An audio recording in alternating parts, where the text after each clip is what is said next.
দর্শক, হট করে দেখি রুলবাড়ির মাথায় বস্তা। বহুত বছর পর আসলের মূল কারণটা কি আমরা তার কাছে যাবো এবং জিজ্ঞাসা করবো। আর এলাকার টুকটাক লোক দেখছি তার পাশে ভিড় হয়ে গেছে, আসলে তার মাথায় কেন বোঝা, এই বিষয়ে আমরা আপনাদেরকে জানাবো এবং জানানোর চেষ্টা করবো এবং দেখানোর চেষ্টা করবো। ভাই আসসালামু আলাইকুম। ওয়ালাইকুম আসসালাম। হট করে দেখি আপনার মাথায় বস্তা, বিষয়টা কি? ভালো একটা দুঃখের কথা কইছেন গাবতলা। এই কথার শুনে আমার বুকটা জুড়েই গেছে। দক্ষিণ সাতখালি ৬ নং ওয়ার্ডে এমনই একটা মানুষ সকালবেলায় কান্দন লইছে, প্রতিবন্ধী মানুষ, নাম হইলে মহিলা জয়নবী।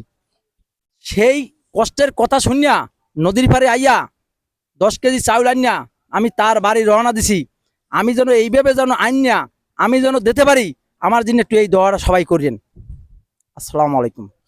আসলে এই যে মানবতা সুন্দর সুন্দর কাজ করতে আছেন, আলহামদুলিল্লাহ, আমরা তো খুব ভালো দেখতেছি। এই বিষয়ে একটু ভাইয়ের সাথে কথা বলি, ঠিক হবে? আসলে এটা আমি রুল ভাইয়ের দেখলাম যে মাথায় বস্তা, আসলে এটা কির বস্তা রুল ভাইয়ের কাছে জানতে চাই। আসলে রুল ভাই এটা বস্তার ভিতরে কি আছে? এই বস্তার ভিতরে 10 কেজি চাউল লইছি। কিসের চাউল এটা? এই চাউল হচ্ছে 10 কেজি করে চাউল দেয়। তাই এমনই এক মহিলা আইছে সকালবেলা, সেই মহিলা না, না, আমি জানতে চাচ্ছি যে এটা কিসের চাউল? এই এই এই যে 10 কেজি করে দিতেছে 10 কেজি এই ঈদের চাউল। ঈদের চাউল। ঈদের চাউল। ঈদের চাউল তো আরো 3 দিন আগে দেয়া হয়ে গেছে, এখন আপনার মাথায় এই চাউল কেন? আমার মাথায় কেন সকালবেলা ওই মাথারি খবর পাইয়া সকালবেলা ইয়া কান্দন লইছে যে আমি প্রতিবন্ধী, আমার তো স্বামী টেমি নাই, আমি চাউল পাই নাই। এই কান্দন লইছে পর এই কষ্টের সরে গাবতলাইয়া আমি সিঁড়ে সিঁড়ে হওয়ার পরে একজনে আমার এই 10 কেজি চাউল দিছে। এই চাউল 10 কেজি লইয়া তার বাড়ি আমি রওনা দিছি। আসলে আনোয়ার, এটা দুঃখের বিষয়, কারণ আমি জানি এর 2-3 দিন আগে এই কুরবানির চাউল দেওয়া শেষ হয়ে গেছে, কার্ড বন্টন করা হয়ে গেছে, তারা চাউল ছাড়াইয়াও নিয়ে আসছে। কিন্তু আমাদের এলাকায় বিদ্যুৎ সমিত লোক আছে, মানে যাদের এরকম কিছু লোকের খবর এগুলো নেওয়া হচ্ছে না এবং নেয়ও না। এরকম দেখা গেছে জয়নবী, আমি তার চিনি ছোটবেলা থেকে। সে, তার স্বামী নেই, বিধবা একজন, তার ছেলে মেয়ে ছেলে মেয়েও নাই, হে একা, এমন কর্ম করে খাওয়ার মতো তার কোনো লোক নাই। কিন্তু আমাদের এলাকায় অনেক লোক আছে, এই পরিবারের এই একটা মানুষের দায়িত্ব অনেকেই নিতে পারতো, কিন্তু এখন তো আমার এই এই মহিলার দায়িত্ব কেউ নেয়নি। অথচ আহ, আপনি জালি কার্ড বলেন, রেশন কার্ড বলেন, আপনি ওই বিজিবি কার্ড বলেন, তারপরে 10 কেজি চাউল বলেন, ঠিক আছে, এই আমি দেখি নাই যে এরকম করিয়া মাথায় রুল বাইরে একটু একটু ক্যামেরাম্যান দেখি, রুলের মতো এরকম মাথায় করে চাউল এরকম বাড়িতে দিয়ে আসা, এরকম মানবতার দৃষ্টিক থেকে আমি এই গাবতলার এই ওয়ার্ডে কোনো লোকের অবতারিক আমি এরকম দেখি নাই। এরকম এরকম নতুন না, আরো আমি শুনছি যে রুল ভাই আরো এরকম চাউল দিছে বারবার মানুষের। আমি এই যে 5 তারিখের পর থেকে রুল ভাই, আমি আমি জানি যে তার কার থেকে চাউল ছাড়াই, তার কাছ থেকে তার কার থেকে চাউল ছাড়াইয়া আহ, এরকম অনেক মানুষের এরকম চাউল দিচ্ছে।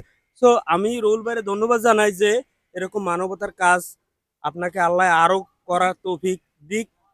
আমি সাধুবাদ জানাই আপনাকে যে এরকম কাজ করার জন্য। ধন্যবাদ আলমগীর ভাই, অনেক সময় আমাকে দেওয়ার জন্য ভিডিওতে। আর রুলবাড়ি এই যে খুশি, এই যে কাজগুলো করে আপনার কিরকম লাগে? আমার আমার খুব ভালো লাগছে। আমি এমন এক সময় আমি খুব অসহায় হলাম। ধন্যবাদ। আমার মা বাবা হ্যাঁ, আমার মা বাবা আমাকে বাড়িতে সময় নামছি, আমি খুব অসহায় নামছি। এখন আমার 2টা ছেলে থাকে মালয়েশিয়া, একটা সৌদি। আমি আমার বাচ্চা কাছে যে খুব শান্তিতে আছি। আমি যে কদিন দুনিয়ায় আসি আর যে কদিন থাকতে চাই, আমি আমার অর্থ দিয়েও যদি এইভাবে পড়তে পারি, আমি এই ভালোবাসাটা করে যাবো।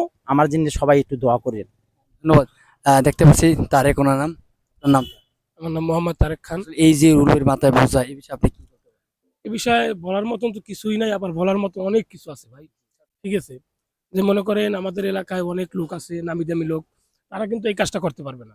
না, কারণ এই কাজটা একমাত্র মনে করেন তার মতন ভালো মানুষের দ্বারা সম্ভব।